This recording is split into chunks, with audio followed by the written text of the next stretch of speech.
ഭാരതി രാജ ചിന്നസ്വാമി തമിഴ് സിനിമയുടെ ചരിത്രം തിരുത്തിക്കുറിച്ച സംവിധായകൻ. തമിഴ് സിനിമയിലെ ഇതിഹാസ സംവിധായകൻ. പെരിയമയ തേവർ 2026 ജൂൺ 10 വിടവാങ്ങി. പ്രണാമം. ഈ മനോഹരമായ പ്രപഞ്ചം മരണശേഷം കാണാനാവുമോ? മരണത്തെ ഭയമില്ല, പക്ഷേ ഈ ശരീരം വിട്ടുപോകുമ്പോൾ ഈ ഭൂമിയെ, പൂക്കളെ, പ്രണയത്തെ, മേഘങ്ങളെ എല്ലാം വിട്ടുപോകേണ്ടി വരില്ലേ? I love this universe. പ്രപഞ്ചത്തെ ഞാൻ അത്രയധികം സ്നേഹിക്കുന്നു. തമിഴ് സിനിമയെ നാട്ടിൻപുറങ്ങളിലേക്കും ഔട്ട്ഡോർ ലൊക്കേഷനുകളിലേക്കും ഇറക്കിക്കൊണ്ടുവന്നത് ഭാരതി രാജയായിരുന്നു.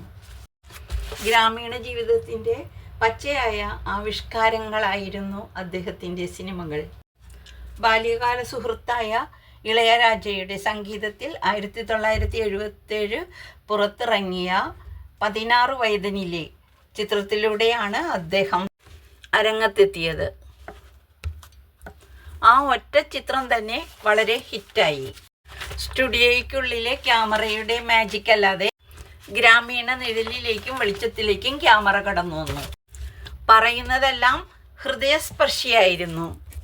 ഒരു കല്ലിൽ തൊട്ടാൽ അതൊരു കഥൈ ചൊല്ലും, ഒരു പിള്ളை തൊട്ടാൽ അതുവും ഒരു കഥൈ ചൊല്ലും. അദ്ദേഹം തൊട്ടതെല്ലാം പ്രപഞ്ചത്തിൻ്റെ കഥൈ ചൊല്ലി. കാറ്റ്, കല്ല്, പുല്ല്, മേഘം എല്ലാം അദ്ദേഹത്തിൻ്റെ സിനിമയിൽ കഥ പറഞ്ഞു.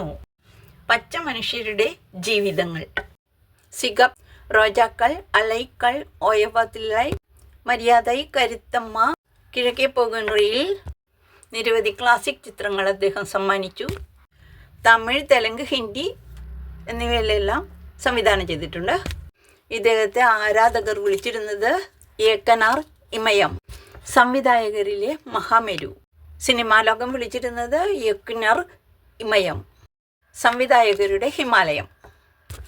നല്ല താരങ്ങളെ വാർത്തെടുത്തു. കമലഹാസൻ, രജനികാന്ത്, ശ്രീദേവി എന്നിവരുടെ കരിയറിലെ വഴിത്തിരിവായ കഥാപാത്രങ്ങൾ. കൂടാതെ നിരവധി മുൻനിര നായികമാരെ സിനിമയിൽ പരിചയപ്പെടുത്തി. രാധ, രേവതി മുതലായവരെ. തരുൺ മൂർത്തി സംവിധാനം ചെയ്ത തുടരും എന്ന സിനിമയിൽ അദ്ദേഹത്തിൻ്റെ ഒരു ചെറിയ റോളുണ്ട്.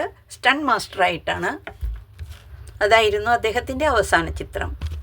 മോഹൻലാലിനൊപ്പം അഭിനയിക്കാനുള്ള ആഗ്രഹം കൊണ്ടാണ് തുടരും എന്ന സിനിമയിൽ അദ്ദേഹം എത്തിയത്. പളനിസ്വാമി എന്ന വൃദ്ധനായ സ്റ്റണ്ട് മാസ്റ്റർ. അതിലദ്ദേഹം മരിക്കുമെന്ന് കേട്ടപ്പോൾ പൊട്ടിക്കരഞ്ഞു. പ്രപഞ്ചത്തെ വിട്ടുപിരിയുന്നതിനുള്ള സങ്കടമോർത്തിട്ടായിരിക്കണമല്ലേ? ആയിരിക്കും. ഇതൊക്കെ അണിയറയിൽ നടന്ന യാഥാർത്ഥ്യങ്ങളാണ് കേട്ടോ. പച്ചയായ മനുഷ്യനായിരുന്നു. നമ്മൾക്ക് പത്മശ്രീ നൽകി ആദരിച്ചിട്ടുണ്ട്. ധാരാളം സംസ്ഥാന അവാർഡുകളും മറ്റും അദ്ദേഹം സ്വന്തമാക്കി. വളരെ ഒരു പ്രകൃതിയെ സ്നേഹിച്ചിരുന്ന അദ്ദേഹത്തിന്, ഭാരതി രാജയ്ക്ക് നമ്മൾ പ്രണാമം അർപ്പിക്കുന്നു. പ്രപഞ്ചഗീതിയുടെ പ്രണാമം. കനകാംബരപ്പൂക്കളും തലയിൽ ചൂടി വന്ന കന്യകയും ഓടിച്ചാടി നൃത്തം ചെയ്യുന്ന രംഗങ്ങളും, പൂത്തുലഞ്ഞു നിൽക്കുന്ന ബന്ദിപ്പൂക്കൾ, പൂത്തുലഞ്ഞു നിൽക്കുന്ന സെന്തൂര ഇതെല്ലാം പാടി നൃത്തം ചെയ്യുന്നതും എല്ലാം ഓർമ്മയിൽ തങ്ങി നിൽക്കട്ടെ.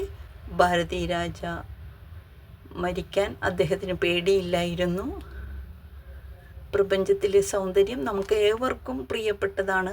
നമ്മൾ പ്രകൃതിയെ സ്നേഹിക്കുക. കുപ്പുകയോടെ ലക്ഷ്മി ശിവ്.